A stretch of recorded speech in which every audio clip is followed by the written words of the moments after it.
मी आता इथं बनवणार आहे मेंदू वडे. मेंदू वडेसाठी मी इथं 2 वाट्या डाळ घेतलेली आणि ती डाळ आहे ना आपल्याला चांगली अशी स्वच्छ धुवून घ्यायची. 2 ते 3 पाण्याने आपल्याला ही डाळ धुवून घ्यायची. आता आहे ना भिजत घालायची याला 2 तास. 2 तास झालेले डाळ आपण काढून घ्यायची आता आणि बघा अशा प्रकारे वाटून घ्यायची. हिला आहे ना जास्त वेळ द मिक्सरमध्ये फिरवायची. फिरवत राहायचं.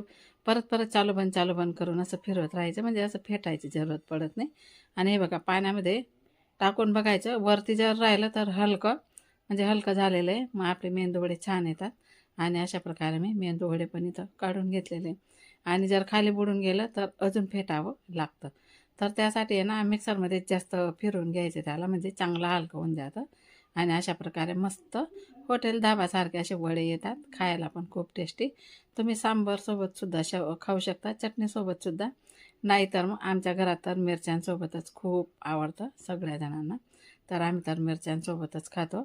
आणि पित्तरपाटामध्ये हे वडे लागतातच लागतात.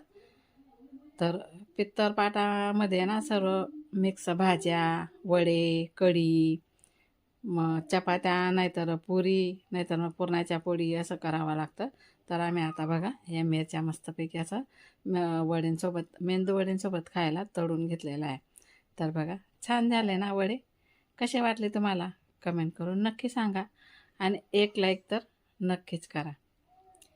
चला तर मग भेटू पुढच्या मिनी ब्लॉगमध्ये. कसा वाटला मिनी ब्लॉग कमेंट करून नक्की